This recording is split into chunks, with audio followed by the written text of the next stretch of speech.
Halo, apa kabar semuanya? Balik lagi di channel YouTube English Are We yang akan selalu sharing tips belajar English, dunia kampus, dan juga program-program beasiswa. Nama aku Nanda, aku seorang dosen ilmu ekonomi di salah satu kampus swasta di Aceh. Nah, di tahun 2017, aku berhasil mendapatkan beasiswa Australia Awards untuk jurusan Applied Economics di kampus University of Adelaide. Nah, di edisi video kali ini tuh aku mau coba sharing program beasiswa yang mau dibuka nih, yaitu LPDP.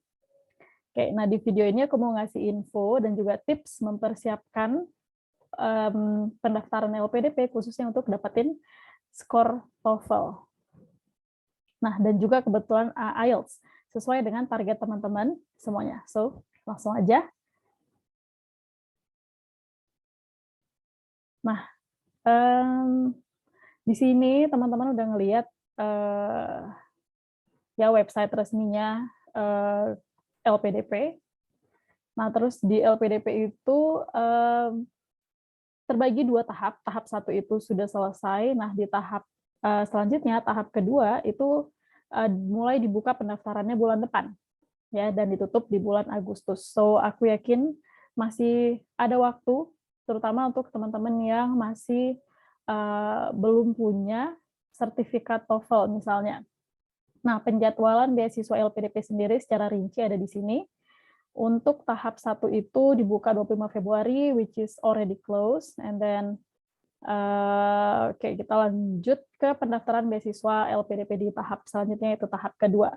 Nah, akan dibuka di 4 Juli, bulan depan, Agustus di tanggal 5 itu tutup. So, menurut aku masih banyak kesempatan, masih banyak waktu untuk teman-teman mempersiapkan dirinya fokus ke sertifikat TOEFL ataupun IELTS yang belum ada. So, di sini ada buklet LPDP. Kita coba langsung fokus aja ke bagian sertifikat bahasa Inggrisnya, ada di poin 6. So, let's see. Nah, untuk LPDP sendiri, teman-teman pasti udah familiar, di mana beasiswa ini itu diberikan tidak hanya untuk teman-teman yang pengen lanjut program magister di luar negeri, tapi juga di dalam negeri, tentunya juga untuk program doktoral. Nah, di sini ada poin-poin detailnya, skor yang harus dicapai itu berapa untuk masing-masing program, ya, yang teman-teman pengen. Nah, di sini yang pertama itu untuk jalur atau program magister dalam negeri, skor minimal untuk bahasa Inggrisnya itu bisa pakai TOEFL ITP, teman-teman. Oke, TOEFL ITP 500 bisa untuk magister dalam negeri. Atau TOEFL IBT juga bisa dengan nilai 61, PTE akademik 50, dan IELTS 6,0. Oke, lumayan. Persyaratannya sudah lumayan sekarang. Terus pendaftar program magister luar negeri, nah ini yang nggak bisa lagi pakai TOEFL ITP. Jadi teman-teman, mungkin di sini ada IBT, syaratnya PTE akademik 58 ataupun IELTS 6,5. Nah, bisa dikejar. Sekarang, nah untuk program doktor, ada juga dalam negeri dan juga luar negeri. Nah, jadi secara brief, di sini tuh bisa kita lihat kalau program ke luar negeri itu nggak bisa lagi pakai TOEFL ITP. Nah, TOEFL ITP juga di poin E dijelaskan bahwa sertifikat TOEFL ITP ini hanya harus berasal dari lembaga resmi. Oke, lembaga resmi itu yang biasanya itu dikeluarkan dari ITS. Nah, dijelaskan nggak di sini? Nah, ya, diterbitkan oleh ITS. Nah, itu dia untuk teman-teman yang pengen fokus dapatin kampus di dalam negeri menggunakan beasiswa LPDP ini. Ya, jadi poinnya adalah TOEFL ITP nggak bisa lagi dipakai untuk yang pengen lanjut keluar. Untuk lanjut keluar itu bisa digunakan IBT, PTE, ataupun IELTS. Oke. Nah, untuk doktoral itu minimal ITP-nya 530. Sedangkan untuk magister atau master degree di dalam negeri itu ITP-nya 500.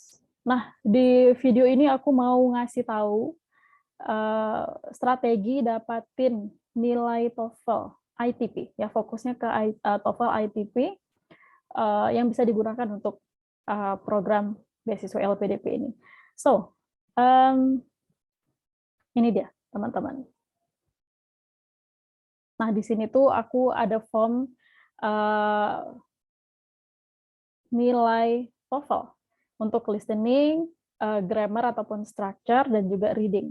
Nah, teman-teman harus dapatin nilai berapa sih supaya bisa dapat kayak tadi, misalnya mau daftar LPDP dalam negeri, itu bisa dapat 500 ITP-nya, sedangkan yang doktor dalam negeri itu 530 untuk ITP. Nah, di sini teman-teman bisa pakai beberapa strategi. Nah, untuk dapatin nilai 503 TOEFL ITP, teman-teman harus, mungkin aku bisa kasih strategi seperti ini. Untuk yang merasa nilai grammarnya itu nggak terlalu bagus, jadi bisa pakai strategi, usahakan nilai grammarnya itu benar 25 dari 40 soal.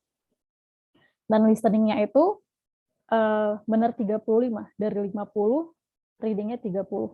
Nah, kalau misalnya teman-teman jago di grammar misalnya, so coba kita bikin skenario yang lain.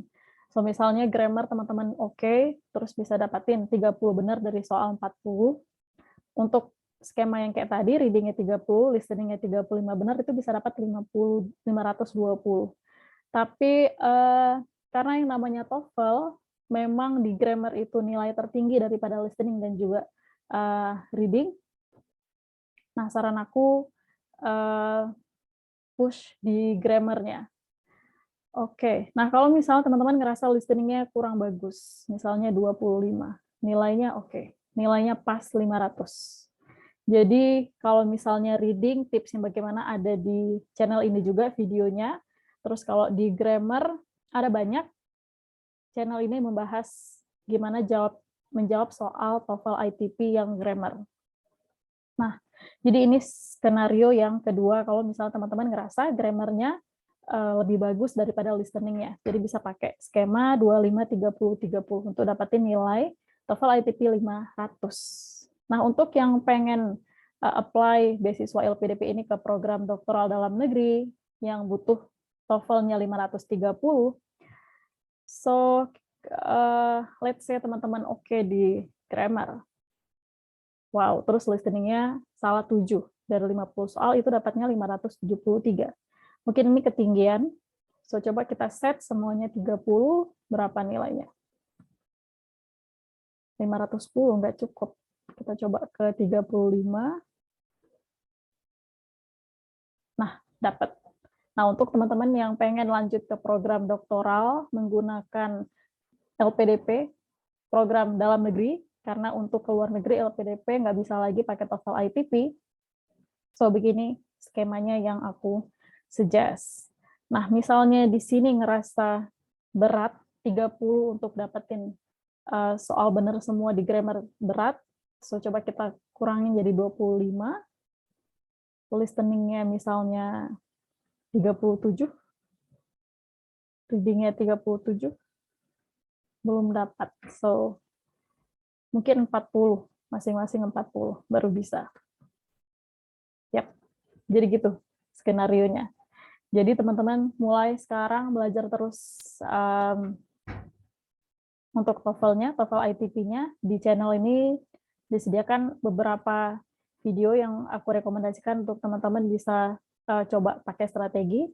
Nah, aku harap video kali ini bermanfaat buat teman-teman. Nah, kalau misalnya teman-teman suka dengan video ini, bisa tolong diklik tombol like-nya dan juga jangan lupa di subscribe untuk saya dan tim lebih semangat lagi ngasih info dan juga tips seputar beasiswa dan juga kampus, juga tips belajar bahasa Inggris. Oke, itu dia untuk hari ini. Terima kasih semuanya. Bye. I'll see you next video.